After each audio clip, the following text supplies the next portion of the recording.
The emergency report hit us right as we were finalizing our deployment. Velgrynd had appeared before the composite force, and King Gazel was requesting immediate support. She is every bit the elder sister of Sir Veldora, is she not? How fascinating. I've always wanted to have a serious fight with one of them. A true dragon was wiping out the battlefield, and the Empire's mastermind was about to turn 60,000 corpses into an undead army. It was time to split our forces and move out, because one long, long night was about to begin. Welcome back to AI Anime and Manga. If you're enjoying our journey through this final war, please leave a like, drop a comment, and subscribe to the channel. And a huge thank you to our Patreon supporters for helping us fund these episodes. Now, let's get our teams into the fight. Gotta be careful with him too, I see. Laplace meekly sat back down when I asked him to, but I still could not let my guard down. Better to get this explanation over with. Out loud, I told the room, "Yeah, so Mr. Laplace here is our point of contact for Yuuki at the moment." Laplace cut in right away. "Just Laplace is fine, you know." "Oh, is it? Then great. Anyway, we've set up a meeting with Yuuki for tomorrow. It's a bit of a rush, I know, but Laplace is apparently going to transport me over there so we do not have to worry about travel time. The main question is, who's going with me?" Finally, I got down to business. Laplace explained the limit. "I can only carry up to 6 people in all. Assuming that you and I are must-haves, do you mind telling me the other 4 you'll bring, Lord Rimuru?" I wanted to deploy as much force as I possibly could, but even in the best case, I would not have all my top people available. Ranga was still asleep in my shadow, and Geld had yet to wake up as well. The Labyrinth gang, Kumara, Zegian, and Adelman had all reportedly holed up in their own domains with no sign of stirring. The length of everyone's evolutionary slumber seemed to vary a lot. I guess that is just how the cookie crumbles. So I looked over who was available one more time. "Benimaru, I'd like you to come with me, but how are you feeling?" Laplace gave him a wary look. "What, does he have a cold or something?" I was sure he would find out soon enough anyway, but I was not feeling nice enough to explain it all for him. "I'm feeling fine. Best shape of my life, actually." Benimaru flashed a heroic smile, retaining his coolness and completely ignoring Laplace. He is much more capable than I will ever be, a fact that occasionally amazes me at times like this. I gave him a closer look as I internally praised him, only to find that he had changed species while I was not paying attention. He must have worked things out with Momiji and Alvis, so to speak, and now the evolution was complete. In fact, according to what I heard later, Benimaru had spent 2 nights with each of his new wives in turn. I did not know if I should congratulate him on weathering that, or just sit there seething in all my jealousy. Now he had abandoned his physical body, only to reincarnate and become a fully spiritual life form. The name of his species was Flame Soul Ogre, a type of elemental soul. Like true dragons, he retained both holy and evil attributes, making him something like a chaos elemental, a stripped-down version of a true dragon. Both true dragons and chaos elementals could take the form of various attributes, with flame being an upgraded version of fire. The natural family of elements consists of earth, water, fire, wind, and space. Fire beats earth, water beats fire, wind beats water, space beats wind, and earth beats space. On top of those 5 major attributes, there are the opposing attributes of light and darkness, as well as time, which exists over all the others and cannot be restrained by any of them. Elemental spirits like Ifrit are bound by those physical laws. Or to put it another way, they are embodiments of the laws governing the world. The light and dark attributes are special, with light derived from angels and darkness from demons. Someone like Diablo could tell me more if I asked, but I was not that interested, and it was not like I could do much with the knowledge anyway. The key takeaway was that there are 8 kinds of elemental souls, each higher up than elemental spirits. The highest ranked among them are the true dragons. Veldanova, the Star King dragon, is probably associated with space and earth, judging by the name, and maybe more. Velzard, the ice dragon, is likely water-based. Velgrynd, the flame dragon, is almost certainly fire-based.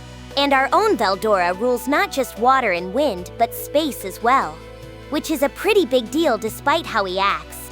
So the true dragons stand at the pinnacle of all elemental souls, and it is safe to say that Benimaru had evolved into a similar existence. Flame soul ogres are spiritual life forms, but they also have physical bodies that let them properly interact with the material world. With their infinite lifespan, calling people like him god ogres would not be pushing it at all. It was a very special evolution that Benimaru pulled off, and I was impressed. His magicule count received a major boost as well. It was now several times what Caroline boasted, I think. It probably would not max out quite at Luminous's level, but I still thought Benimaru was decent competition. At this rate, I was reasonably sure he could fight the single digits evenly, or maybe better. Alright, in that case, Benimaru, you're my first choice. As for person number 2, Ghidorah was already on the list, so I had 2 picks left. I was planning to take Xion and Diablo as well, which brought me very neatly up to 4. I'm going to have Ghidorah serve as our guide, and after that, I'll bring my secretary Xion and Diablo. So Laplace would be taking me, Ghidorah, Benimaru, Xion, and Diablo. You can count on me, Sir Rimuru. You will be completely safe and sound around me. Xion was beaming. I was not so sure about the safe and sound part. I had a lot of concerns, in fact, but Xion was a bodyguard I knew I could rely on. She defeated a superior opponent in Razul, and when it came to battle, I could not leave her off the list. I do not know what kind of scheme Guy may be hatching, but putting you through all this hardship is simply outrageous. With you by my side, I assure you that I will put an end to all your worries. Confident as always, but I saw no reason not to hold him to that. Diablo was good at his job, and it was times like these that I wanted to rely on him. We might be an elite team on this mission, but we could not rest on our laurels. The others here would be following soon. I would have them join us in the Empire later on. But before I could outline all that, one attendee was already expressing her dissatisfaction. Testarossa made her case. If you could, Sir Rimuru, I humbly suggest that I would be better suited to serve as a guide. I hope you'll consider having me accompany you. She was born in the Empire, I suppose, and she probably knew a lot about its geography. She was proving to be a talented diplomatic officer, gifted in negotiation, and there was certainly no complaining about her fighting strength. Hell, she might even have been stronger than me. The only real advantage Ghidorah had over her was his acquaintance with Yuuki, so if you thought about it, I could probably get along without him. Ghidorah was pretty strong, especially for his age, but he could not hold a candle to Testarossa, and I still had a slight nagging fear that he would not think twice about double-crossing us. With that in mind, I did not want to have any regrets no matter what I decided. At the same time, I did feel a little bad for her. Maybe I should take the hint. All right, in that case, maybe I should replace Ghidorah with you then? Testarossa answered with perfect grace. It would truly be an honor. She gave me a beautiful, almost blinding smile. Ghidorah did not seem to mind either way, fortunately, so let's go with that. Laplace interjected, already trying to leave. Righto, looks like you've made up your mind, so I'm gonna go prep. Let me know when you're all set. Sure, but what are you prepping for? Laplace gave me an awkward look. Well, you know... He's prepping for a trip to our hot spring. He's been going between there and our dining hall since yesterday, using our recreational facilities like they belong to him. So I sounded pretty pissed about it.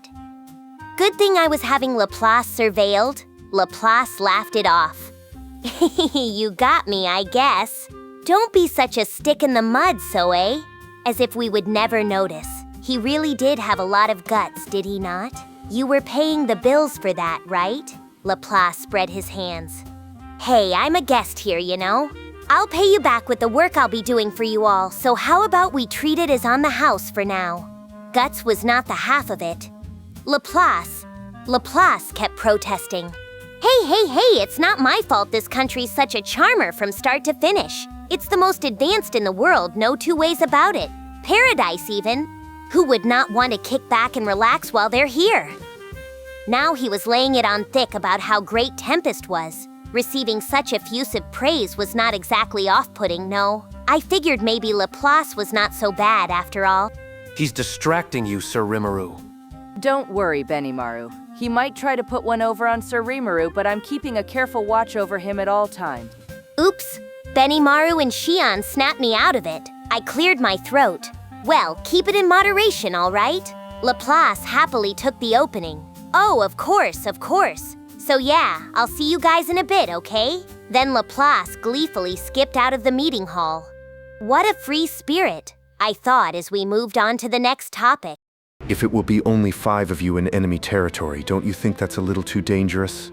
I firmly agree. If anything happens to Sir Rimuru, we would never recover no matter how many battles we win. Indeed.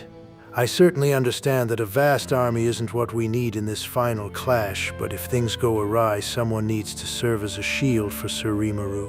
Soai, Gabiru, and Hakuro, in that order, all expressed their opposition to my plans. They had discreetly kept quiet while Laplace was around, but now they made their grievances clear. Gobta chimed in too. Master Hakuro's right, you know. And if push comes to shove, I'm prepared to take the heat for Sir Rimuru too. I'd kind of be a meat shield, you know? Gobta yelped. A meat shield? I could not help but imagine that in action. I really wish I had not. Hakuro, stop teaching stuff like that to Gobta. Of course. I just thought, though, it is quite important to teach him how to prepare for such eventualities. I understood what Hakuro was getting at. It was just that my heart did not agree with it. I mean, I'm glad all of you are concerned for me, but you're all really important to me too. I don't want to kick this off with a strategy that assumes we'll have to take casualties. If we want to avoid that, I think we should pool all our resources together for this effort. Quite true. Perhaps we are a little ahead of ourselves. I was not sure I had convinced too many people. Even Benimaru and the rest seemed to be on Hakuro's side. If I were them, maybe I would feel the same way. Still though, I appreciated the thought, but I still did not want anyone to die here. Maybe it was selfish of me, but I wanted to put my own feelings first. Anyway, I'm not going to run a strategy that demands any loss of life. Let's stick with that assumption as we discuss the final stages of our war against the Empire. Everyone nodded at my words. They seemed ready to participate in this discussion, regardless of their personal feelings. If I could begin, Sir Rimuru. Yes, Soe? I have a replication of mine undercover within the Empire. There have been a number of obstacles preventing me from reaching the capital just yet, but it does seem that their security network is looser than usual. I was thinking of using shadow motion to meet with you once Laplace organizes the transport. Would that be all right? I see. That was reassuring, actually. Soe always served me well as my shadow, and that really hit home with situations like this. He was a great fighter, too. And taking a closer look at him, he went and evolved on me as well. No longer an Oni, he was now a species known as Dark Soul Ogre. Apparently, it was a blessing he received in conjunction with Benimaru's evolution. He was raised as Benimaru's shadow back in their ogre homelands, the yin to his yang. And while there was a definite hierarchy to their relationship, they were still fast friends. A natural counterpart to Benimaru, in other words. And that was why Benimaru's awakening affected him so much. The system behind this evolution must have seen Soe as his subordinate, but that was not a problem. They still treated each other the same. Dark Soul Ogres are chaos elementals bearing the darkness attribute. Just like Benimaru, Soe was now a spiritual life form with a physical body. Kind of a servant deity for Benimaru then. His magicule count was medium-sized, not colossally high. It was nothing compared to Benimaru's, but still higher than Clayman's in his half-awakened state. That was enough strength for me, and I was sure he could be a good match for former demon lords like Caroline or Frey. Maybe that boost in strength was what allowed him to skirt the Empire's security so far. Either way, fine by me. I was just glad to have Soe along. But that also brought Masayuki's protection into question. That's a very reassuring offer, Soe. But what about Masayuki? I will have a replication of mine continue monitoring him. If something happens, I think I can handle it well enough. He sounded confident. In that case, perhaps I could install Venom as a companion for Masayuki. If we keep it a secret from the boy, I think Venom could play the role of a monitor and bodyguard at the same time. That would lighten Soe's load, and it would also provide some extra insurance. Ooh, good idea. Venom had a very sensible, undemon-like personality, and he had been getting along strength-wise too. I felt like he and Masayuki would get along well. Maybe they could even become good friends. It sounded like a real neat idea. That means your second in command would be unavailable, keep in mind. That will not be a problem. With Testarossa and the others around, my own work will not be affected at all. Sounds great then. Are you good with that, Soe? It would be more certain perhaps to provide a visible bodyguard rather than monitor him from the shadows. I would be able to save the energy that replication consumes as well. Excellent. Let's do it. All right, let's go in that direction then. Yes, my lord. I'll get on it right away. So Venom would be Masayuki's escort, and Soe would instead join us on site. The only thing left to decide was whether to deploy our army and how. Now, as we fight alongside Dwargen, do you think we'd need a show of force for the Empire?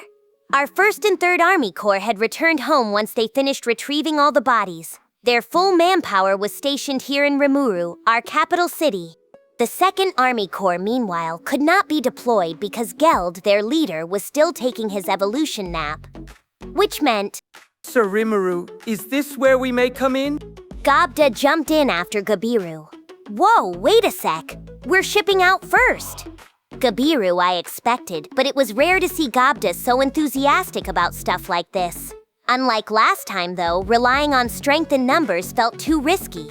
If we were fighting a massive army, I would not attempt a large assault that got too many of my allies involved. This time, we were a bit like a SWAT team. The enemy might decide to carpet bomb us with nuclear magic, or expose us to even more drastic measures.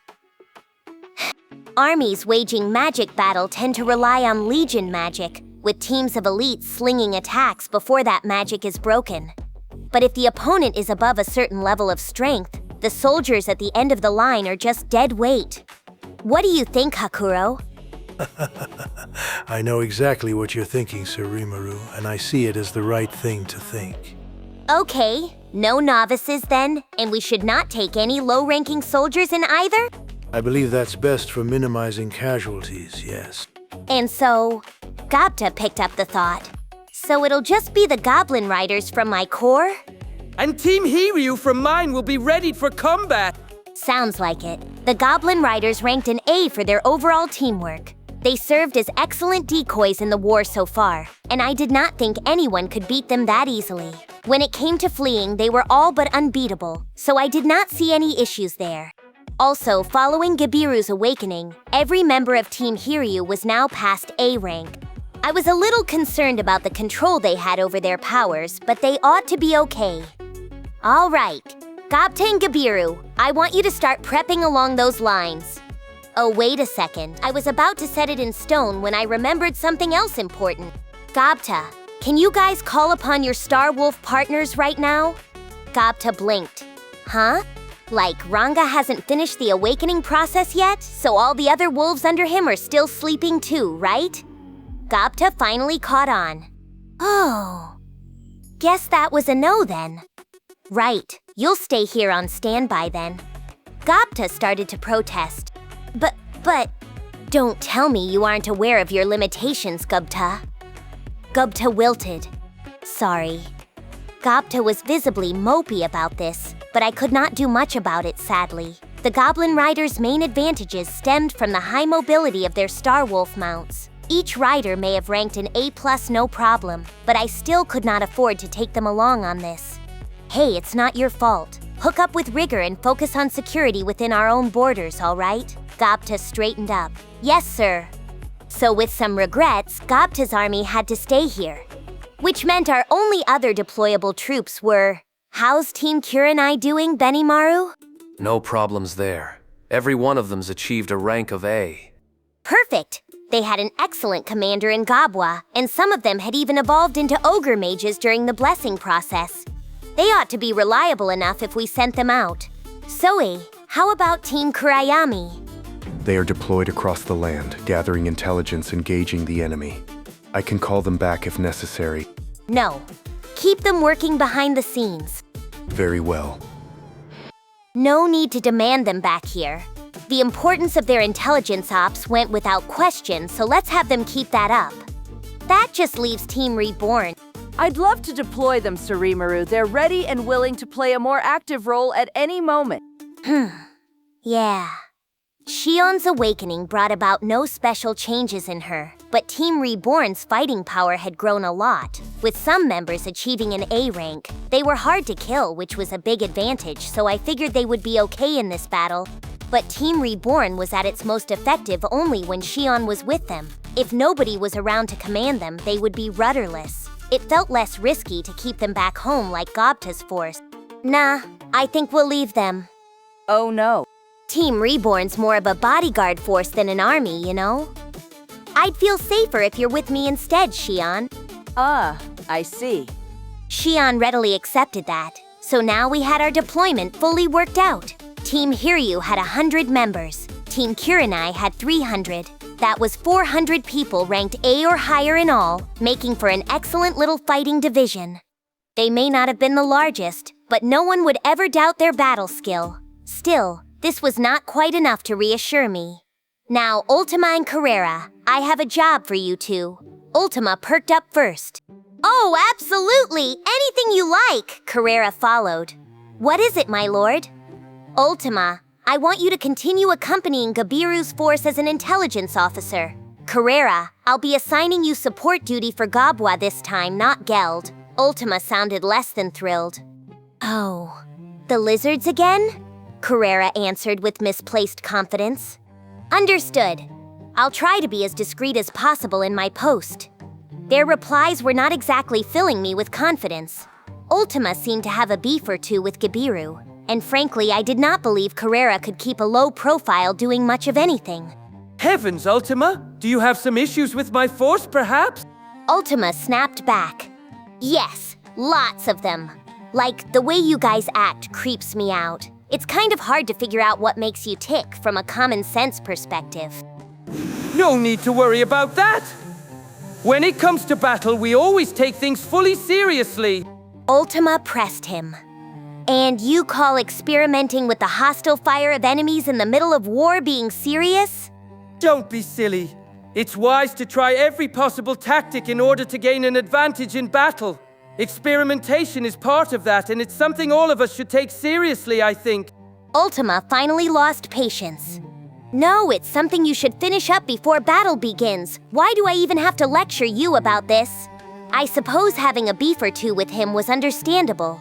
From what I was hearing, Ultima seemed to be in the right too. I'm sorry, but do you think you could put up with it this time at least? Ultima answered while glaring at Gabiru. If those are your orders, Sir Rimuru, I'll do my best with them. I was thinking that I'd need to teach them a lot of things anyway, so I'll try to see this as a good opportunity and stuff. Even with that resentful glare, Ultima was as cute as always as she evaluated Gabiru. They may not get along well, but I felt like I could leave Gabiru in her care. And Carrera? Well, you don't have to worry about keeping a low profile too much. Carrera's attention sharpened. Oh? She was bound to start bashing heads in battle anyway, so trying to be discreet here seemed pretty absurd to me. Instead, I just wanted Carrera to think a little more about the right time and place for that kind of thing. The #1 rule I want you to remember is to keep your allies safe from damage. Beyond that, just keep quiet until the fighting starts, alright? Carrera smiled. Sure, that sounds simple enough. Is it? I would not make any more demands, I promised her, as long as she absolutely abided by that one. Hopefully this would help everything work out. But, Hakuro, could you accompany Gobwa as well? Certainly. Try to rein in Carrera for me, okay? Hakuro nodded, sniggering a bit. We had our deployment all sorted out, or so I thought, before Ghidorah raised his hand. Ghidorah spoke up. Sir Rimuru, if I may be so bold, I'd like to discuss something else with you. What's that? Ghidorah continued. I think it might be a good idea to include the Demon Colossus in this war. Aha. Getting it out of the labyrinth was a bit of a problem, but even if it broke, it would not lead to any human casualties. With Ghidorah taking control of it, I was sure he could get out safely if need be. He had both a resurrection bracelet and an emergency return spell in his arsenal, after all. No matter what kind of raging battlefield we threw him into, we would not need to worry about him, which was a big advantage. But did we really want to reveal the Colossus's combat capabilities to the world? Vester, what do you think? Vester replied with a defiant grin as he pushed his glasses up his nose. It might be the perfect occasion for the big unveiling, actually. I've already given a detailed report on it to King Gazel, and he's been eager to see it in action for a while. I'd like to collect data from it in all kinds of conditions, so it'd be interesting for me to see how it performs on an actual battlefield. Vester really is a scientist, is he not? The value of a weapon is determined by how powerful it is. You have to fire it off in public sometime, even if it is just for a show of force. From that standpoint, maybe this battle would be a nice place for a demonstration. That is what Vester thinks, I presume. Certainly, the Demon Colossus was best suited for close-up warfare. It was not a weapon of mass destruction that way, but it would be killer for intimidating opponents and sapping their will to fight. If I was letting the 3 demonesses out on the battlefield, it would be morally wrong for me to turn this down. But if the enemy seized it from us, wouldn't that be a serious technology leak? Ghidorah promised. Oh, I promise we won't make that mistake. Vester was equally confident. Well, if that happens, we'll just develop an even better golem next time. There's no single endpoint to technology after all. Still, just in case, it has been equipped with a self-destruct mechanism, so there's no need to worry about any leaks. Hold on. He was making this out to be a nice, happy story, but there was one part of it I could not ignore. A self-destruct mechanism? That's right, Vester said. Sir Veldora was quite insistent on having one in there. I thought he was joking at first, but I have to hand it to him. He must have anticipated a situation like that. No, he definitely did not. I had a feeling Veldora was behind it. It was the kind of harebrained thing either he or Ramirez would come up with, given all the manga I had been feeding them. I really wish they would stop obsessing over useless crap like this. Still, better to have it than not, at least. All right. In that case, I don't care too much if it breaks down or falls into enemy hands, but don't be reckless with it, all right? Ghidorah brightened. So we can bring it out? Yep, you're clear to go. And Ghidorah, we may or may not need you in battle, but I'd still like you on hand in case of emergency. Ghidorah accepted at once. By all means, Sir Rimuru, and personally, I don't want to be too cruel toward my former colleagues. The way I see it, the Demon Colossus will come into play only if they break out some new weapon we're not aware of. Sounds safe enough to leave to him then. Ghidorah was quick on his feet, so he might decide to switch sides again if defeat started looking inevitable for us. Maybe he was angling to position himself outside our labyrinth just in case it came to that. That seemed plausible to me, but it would not be right to voice that yet. We needed to be optimistic for now and keep Ghidorah away from any second thoughts. In other words, all we needed was an undeniable, overwhelming victory against the Empire, and we were good. So the final lineup, with Ghidorah included after all, was now set in place. It was evening by the time the meeting ended. Once it adjourned, each of us began to prepare for tomorrow.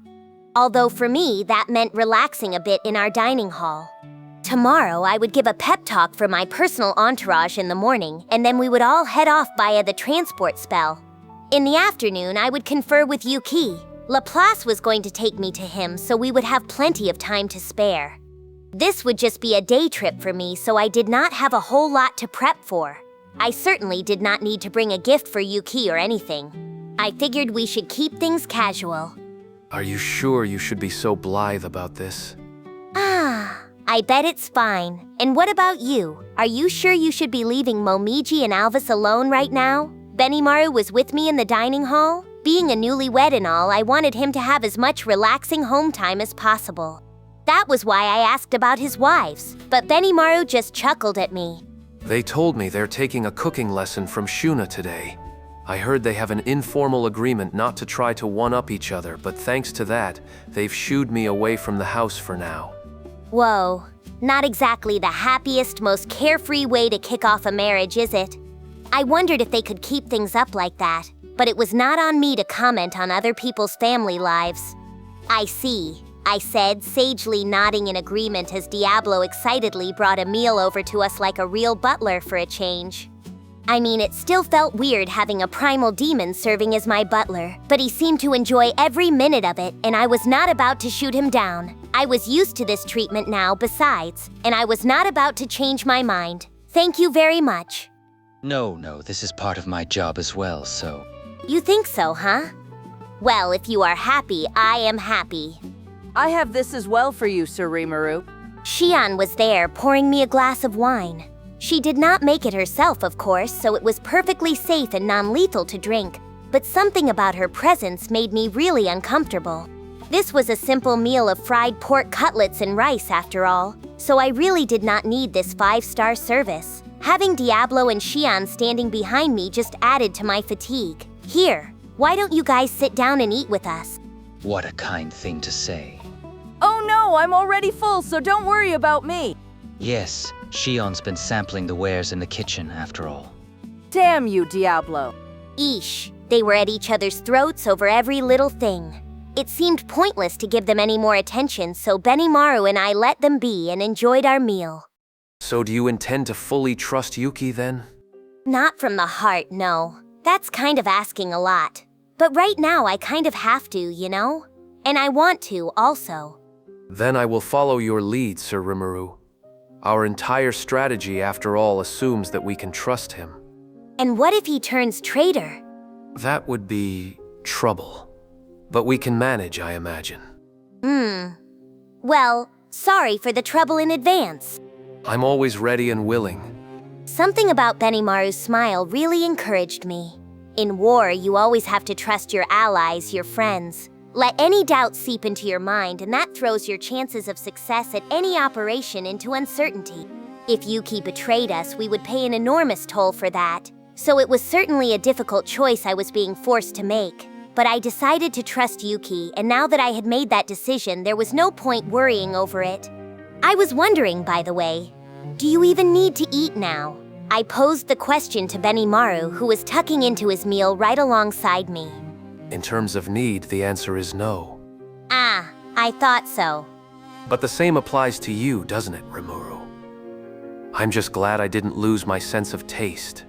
Oh, I hear you. When I lost the 3 main desires all human beings have, I thought the world was going to end, honestly.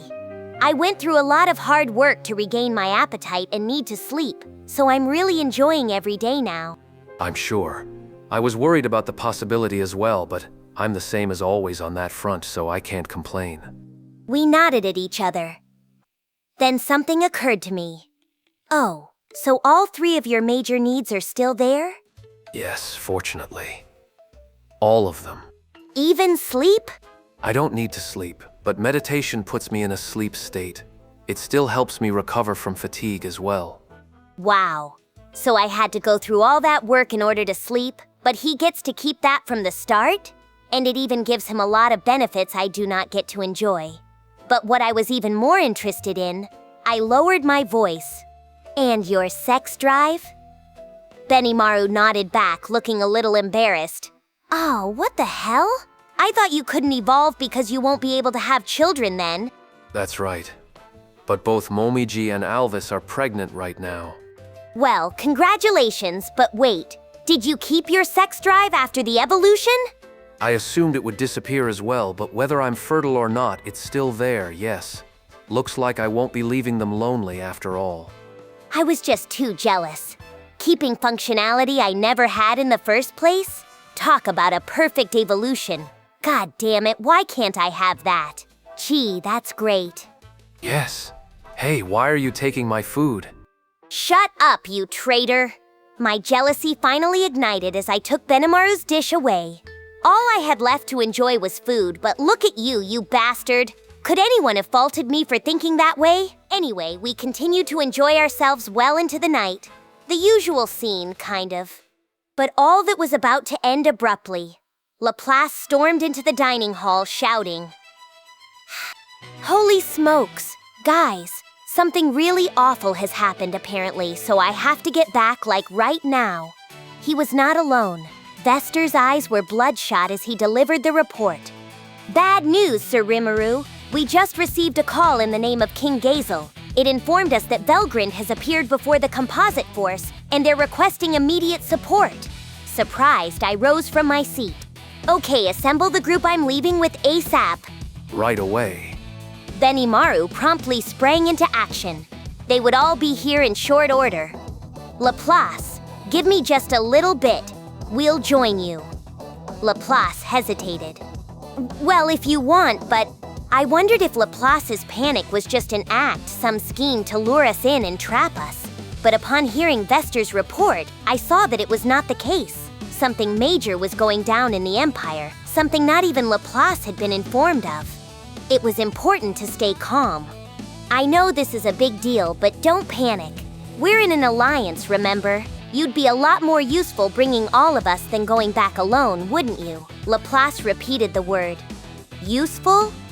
If the enemy's strongest fighter was right in front of the composite division, maybe we could consider this an opportunity.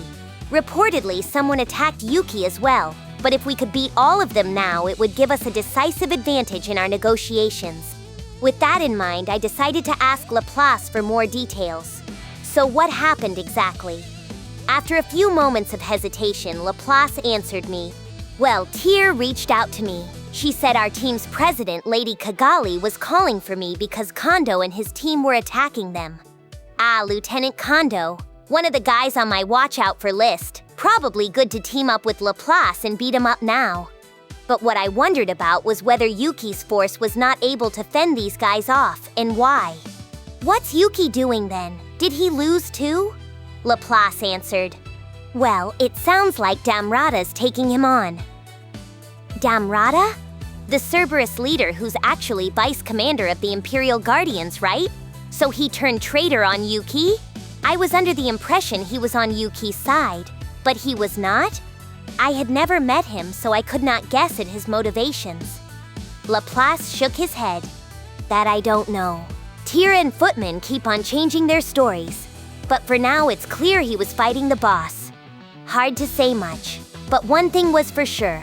A lot of enemies were on the field and they were dispersed all over the place.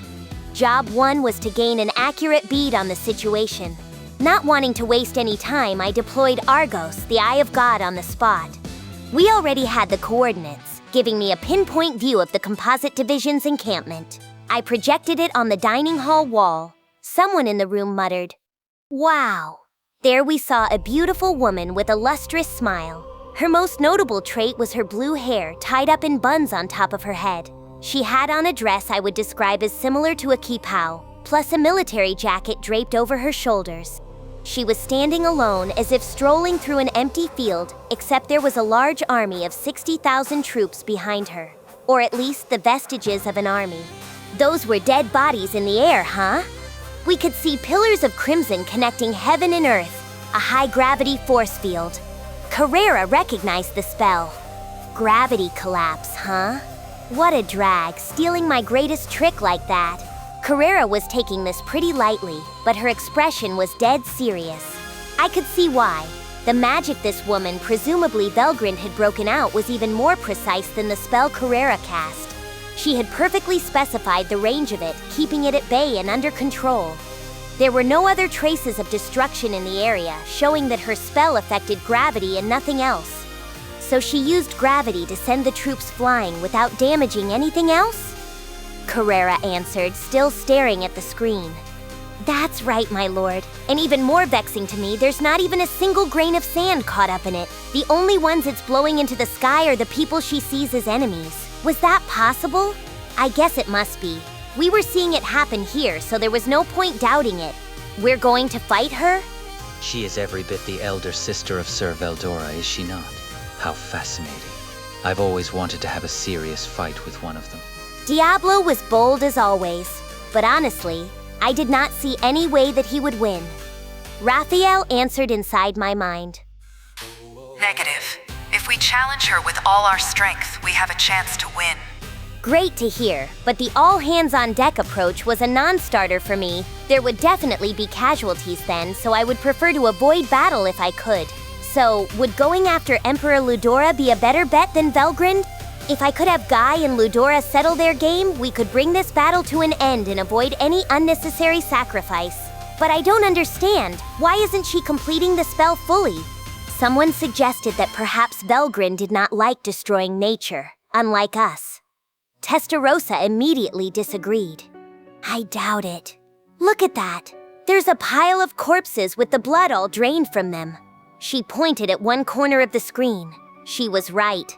We could see multiple corpses in a pile. I used a split screen effect to focus on the spot. And there, near the pile, we saw a man in a military outfit and a woman I was familiar with. Is that Kigali? Yuuki's secretary? Laplace's voice tightened. She's the head of the Moderate Jesters. She created us. God damn it. I don't want to believe it, but it's true. Footman and Tyr told me as much through telepathy, but I guess Kondo really was controlling Lady Kigali. Controlling? You mean mind control? Laplace nodded grimly. Yeah. And worst of all, Tyr and Footman can't defy Lady Kigali's orders at all. Our telepathy got cut off a bit ago, and I bet it's because she ordered them to stop. That sucked. I think it is awful to take away a person's free will like that. But that was not the pressing issue. We were in serious trouble.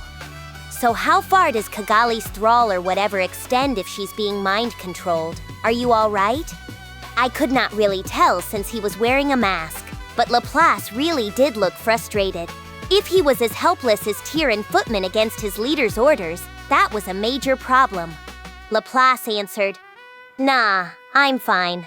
Lady Kigali created me, it's true, but I'm the only one who isn't obliged to follow her orders.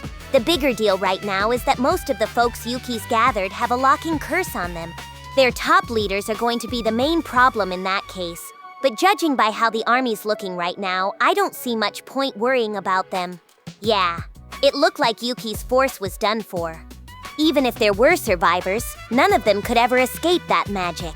It seemed like a few people were still safely outside its influence, but after seeing this tragedy unfold, they had mostly lost their will to fight. Locking curse or not, I doubted we could count on them for much. Given all that, Laplace's safety was actually pretty darn good news. Well, I'm glad you're okay at least. Laplace's voice went flat. Ah, don't bother. This is it for all our friends. He sounded unaffected, but I doubted he was too serene. Watching his friends get manipulated like this had to be infuriating. That much I am sure was genuine. Instead of saying anything, I patted Laplace on the shoulder. He gave me a surprised look. But isn't it too early to give up? I asked, trying to sound naturally cheerful. Kigali's not dead or anything. If that guy Kondo is controlling her, we can just defeat the source to bring her back to normal. I'm sure Yuuki's still fighting too, so let's get over there and help them rise back up. Some of it might have been empty consolation, but it beat being all pessimistic about this. We could always wallow in despair later. What can we do right now? That was what mattered. Laplace exhaled. You're a funny guy, you know that? Saying the same kind of things my boss does. It's humans who persecuted and exiled us, and now it's humans who are going to help us, huh? What a pain. I thought I could detect Laplace smiling beneath his mask. I am a monster, you know? But yeah, slime or not, I used to be human. Maybe it was not worth bringing up, but Laplace asked, Hey, mind if I ask you something? What is it? Laplace asked his real question. What do you want to do as a demon lord? Oh, that? Well, my answer had been the same for a while. Ever since I was reincarnated into this world, I had only had one ambition. I'm going to make it so we can all live happily together. That's why I've created this town, this nation, and built relationships with all these other nations.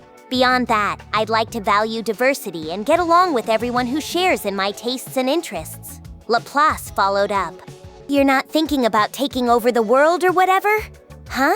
Nah, too much work. Laplace nearly choked on the idea. What? But if you conquer the world, you can do whatever you want with it. Yeah, but I get all bored, you know? The more ideas people come up with, the more possibilities open up, and the more fun you'll have creating fun stuff you never thought possible. Right? Laplace puzzled over my impassioned plea. Then he started waving his hands as if in panic. That's crazy, man. What do you mean, fun stuff? I wasn't talking about that. I was talking about you taking over the world. He did not get it, did he? Well, what if I got to do whatever I wanted? Does that mean it's okay for me to execute mind control on people? Or do you think it's better to be controlled like Kigali is right now? Laplace faltered. No, but I think it's important that we preserve the rights to free speech, thought, and expression. That connects to respect for basic human rights overall. It creates diversity, and it's the driving force for all kinds of cultural development. He pushed back. Huh? That's just going to create more selfish bastards, isn't it? You can't get people on the same page that way.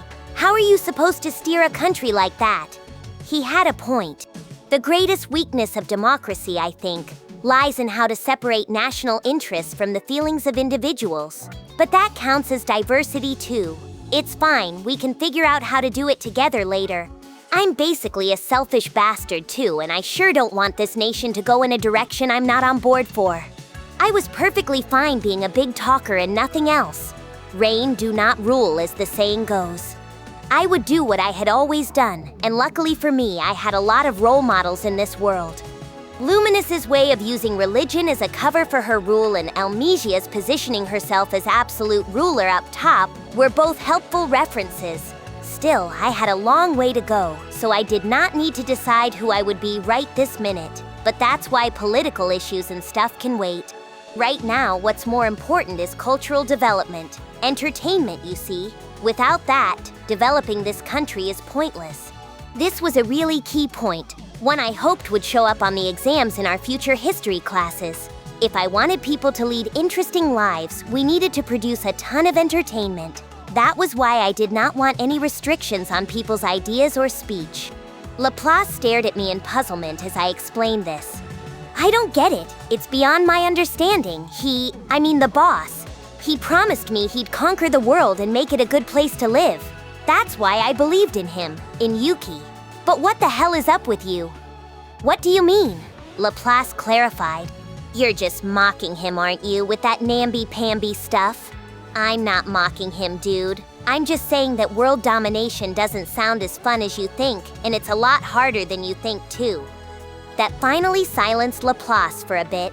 Then he answered, Yeah, I know that. He sat limply on the floor, his head turned toward the magical screen.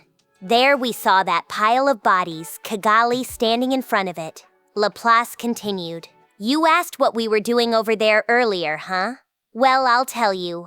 The biggest secret out there, but I'll tell you. I think you know that we're all walking dead, but I'm going to tell you about how she's going to increase our numbers. Oh? Wait, this sounded important. Whoa, calm down. This isn't something you should be talking about in our dining hall, is it? Laplace waved that off.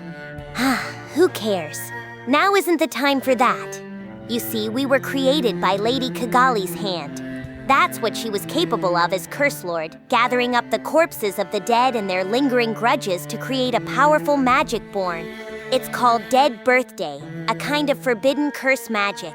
We call it a dining hall, but technically it is reserved for cabinet-class officials. No civilians were in here, though I have to say, Laplace was really taking the plunge, huh? Revealing classified secrets in a place like this. The only people left were Benimaru, who had returned from delivering orders, plus Soe, Diablo, Shion, Hakuro, the three demonesses, and Vester, who had been watching the video feed with us. Gabiru had also returned from giving orders at some point. This was serious stuff, but fortunately nobody was here who I did not want listening in on it.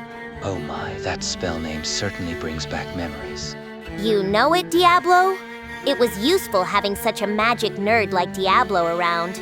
Good thing he was familiar with this. The body I received from you, Sir Rimuru, was forged through an application of Dead Birthday. In my case, the body did not come with a soul, but it was perfect for incarnating myself within. The original intent of the spell is to take at least 10,000 corpses, join them together, and take their powers for yourself. It was an inhumane kind of dark magic, a forbidden curse if I ever saw one. Of course, I am kind of a serial soul stealer myself, but let's ignore that for now. So if Kigali here is trying to make their power her own, does she want to imbue the resulting body with the will of someone in particular?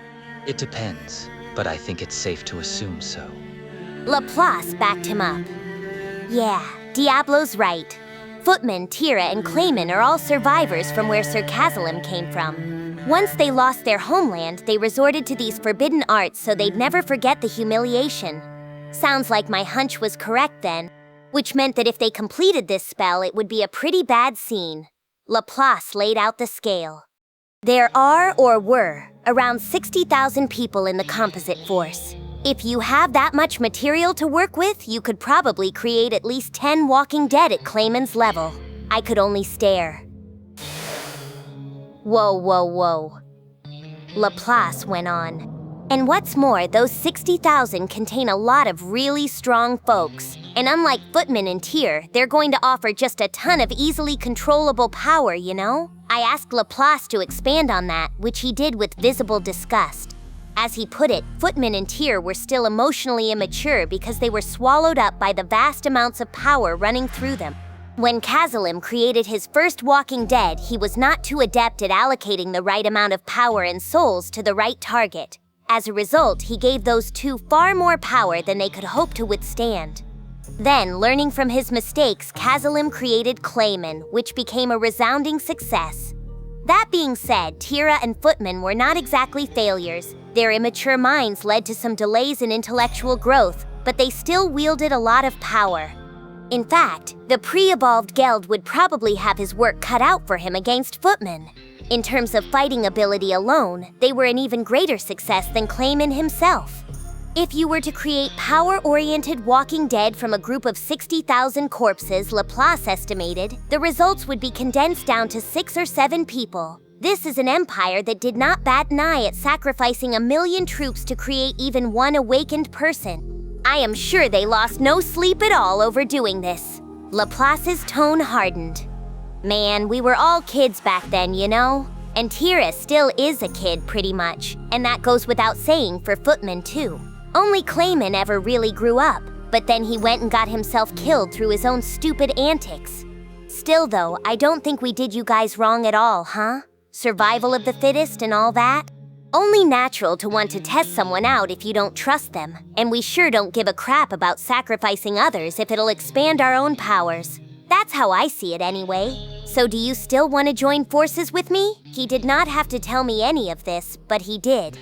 There was no point trying to deliberately agitate us with this. In fact, it would be a really bad move. But if he was going through with it anyway...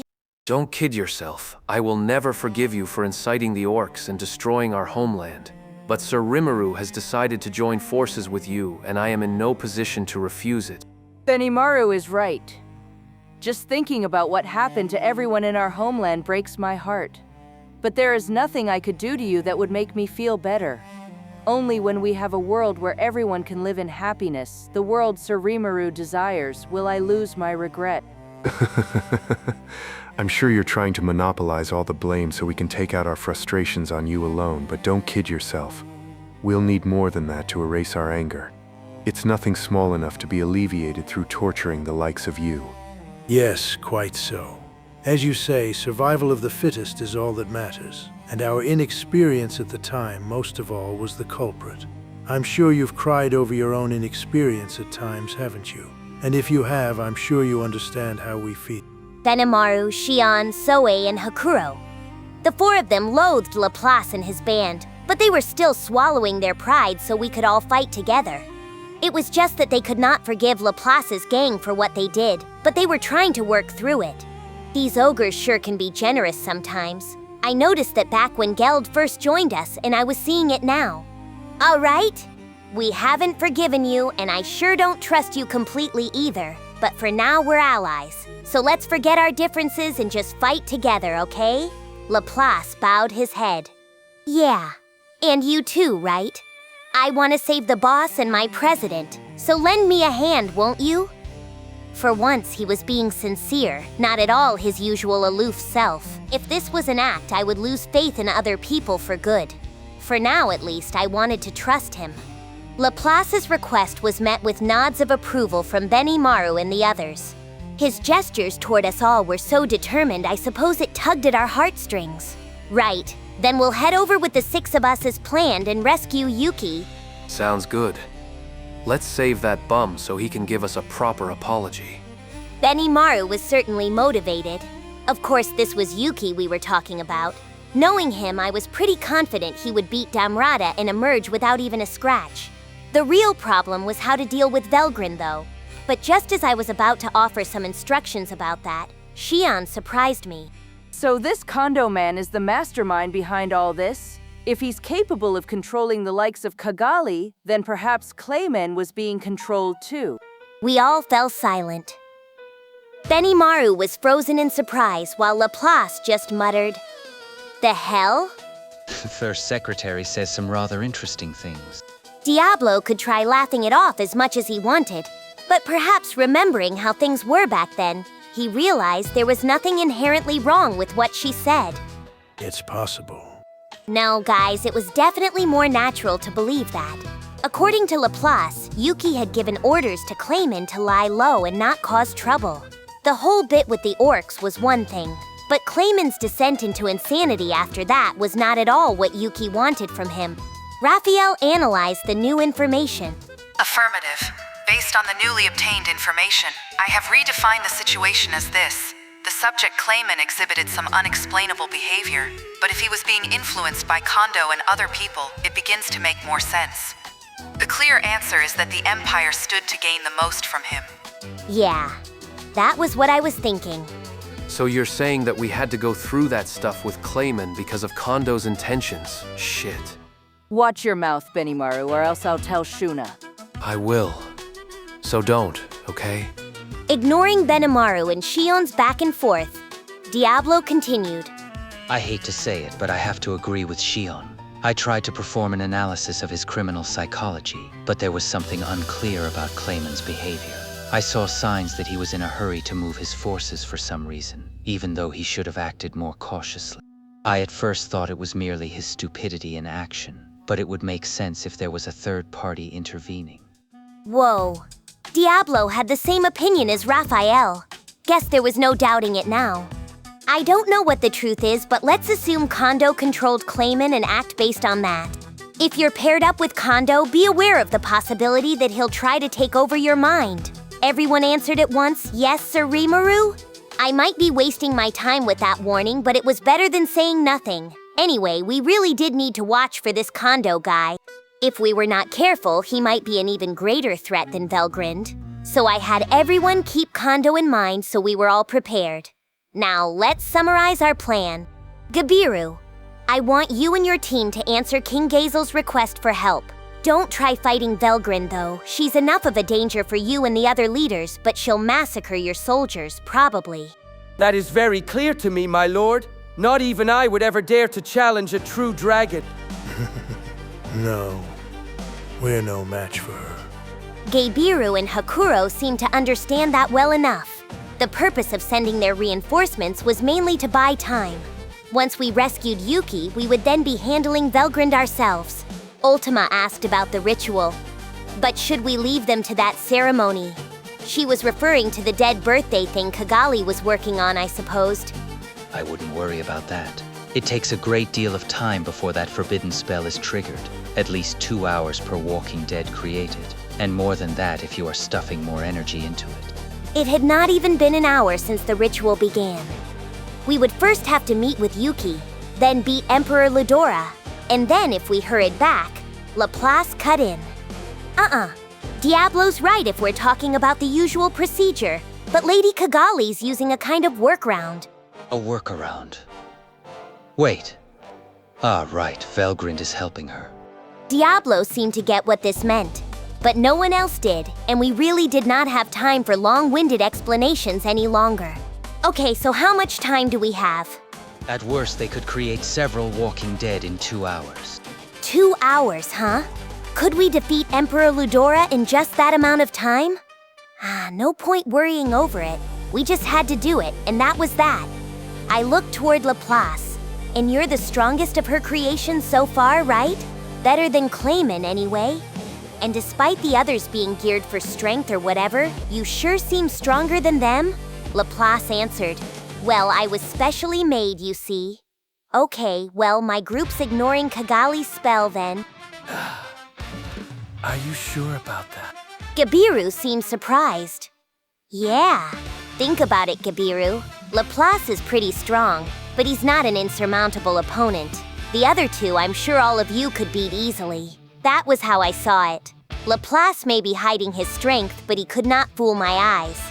Basically, it did not feel to me that he had awakened to an ultimate skill. Gabiru would have a tough time, but I thought Soe was an even match for him. So if Kigali could create Walking Dead as good as Laplace, that would be a drag, but anything less than that seemed pretty manageable to me. We could not just leave them be. They could become a threat if left to grow up. But I did not see this as something I absolutely had to intervene in. If Velgrynd is contributing to this spell, then all the better for us. If possible, try to prod her so she can't concentrate on it. If you can't, then you can just leave her. I mean, no point stirring up that hornet's nest. Gabiru and Hakuro exchanged a glance, then nodded, seemingly convinced. And also, just in case, if she decides to turn on you guys or King Gazel, then I want Ultima and Carrera to take her on. I figured that as two of the most powerful members of my staff, Ultima and Carrera could buy time even against someone like Velgrynd. I could ignore whatever happened with Kigali's ritual, but if Velgrynd made a move, the whole army would be decimated. I had to avoid that, so that was why I gave the order. Ultima sounded delighted. Aw, thanks for counting on us. Sir Valdora's sister or not, I'm not going to give her any quarter.